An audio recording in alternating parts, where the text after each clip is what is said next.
ভালো আছি। তো আজকে আপনাদের মাঝে একটা শেয়ার করব যে আপনারা আপনাদের ফোনে থাকা অ্যাপসগুলো কিভাবে আপডেট করবেন।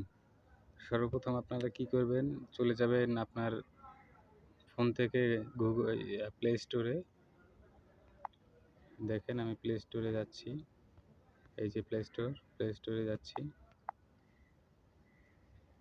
প্লে স্টোরে যাওয়ার পরে আপনারা দেখবেন যে উপরে এই যে আপনাদের যে জিমেল আইডিটা আছে এই কোণায়, হ্যাঁ, এইখানে একটা ট্যাপ করবেন।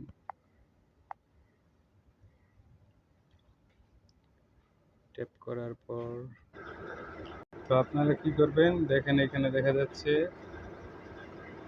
অ্যাপ ম্যানেজমেন্ট ডিভাইস আছে। অ্যাপ ম্যানেজমেন্ট ডিভাইস, আপনারা এই অ্যাপ ম্যানেজমেন্ট ডিভাইসের উপরে একটা ক্লিক করবেন। ক্লিক করার পরে দেখতে পাবেন এখানে দেখা যাচ্ছে আপডেটস। এখানে আমি দেখাচ্ছি, এই যে দেখা যাচ্ছে আপডেটস। এই আপডেটসের উপরে একটা ট্যাপ করবেন। ট্যাপ করার পরে আপনারা দেখতে পাচ্ছেন যে এখানে আপডেট দেখা যাচ্ছে।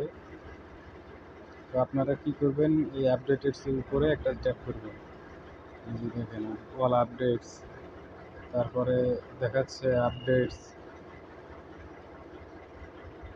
আপনারা এগুলোর উপরে ট্যাপ করবেন। তো গাইস, সবার যদি ভিডিওটা ভালো লাগে তো একটা লাইক, কমেন্ট, শেয়ার করে দিবেন, অন্যকে দেখার সুযোগ করে দিবেন। Thank you.